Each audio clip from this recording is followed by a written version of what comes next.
బద్వేల్లో తెలుగుదేశం పార్టీలో ఇన్ఛార్జ్ ఎంపికపై ఉత్కంఠకు దాదాపు తెరపడింది. దశాబ్దాల వారీగా తెలుగుదేశం పార్టీకి అండగా నిలిచిన వీరారెడ్డి మనవడు రితేష్ రెడ్డినే బద్వేల్ టీడీపీ ఇన్ఛార్జిగా కొనసాగించాలని పార్టీ అధిష్టానం నిర్ణయించినట్లు విశ్వసనీయ సమాచారం అందుతుంది.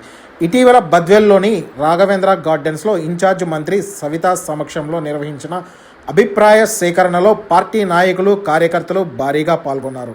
ఆ సమావేశంలో దాదాపు 80% పైగా నాయకులు, కార్యకర్తలు రితేష్ రెడ్డికే మద్దతు తెలిపినట్లు తెలుస్తుంది. పార్టీ కోసం నిరంతరం కష్టపడిన నాయకుడిగా, క్షేత్రస్థాయిలో కార్యకర్తలకు ఎప్పుడూ అందుబాటులో ఉండే వ్యక్తిగా రితేష్ రెడ్డి గుర్తింపు పొందారని నాయకులు అభిప్రాయపడుతున్నారు. అందుకే పార్టీ శ్రేణుల అభిప్రాయానికి అనుగుణంగా ఆయనకే మరోసారి బాధ్యతలు అప్పగించే దిశగా అధిష్టానం అడుగులు వేస్తుందని సమాచారం. అభిప్రాయ సేకరణ ఫలితాలు, కార్యకర్తల మద్దతు, స్థానిక నాయకత్వం నుంచి వచ్చిన సానుకూల స్పందనల నేపథ్యంలో బద్వేల్లో తెలుగుదేశం పార్టీ ఇన్ఛార్జిగా రితేష్ రెడ్డిని కొనసాగించే అవకాశాలు అత్యంత బలంగా కనిపిస్తూ ఉన్నాయి. బద్వేల్లో టీడీపీకి రితేష్ రెడ్డినే ఇన్ఛార్జ్, అధికారిక ప్రకటన మాత్రమే మిగిలి ఉందనే చర్చ ప్రస్తుత పార్టీ వర్గాల్లో జోరుగా సాగుతుంది.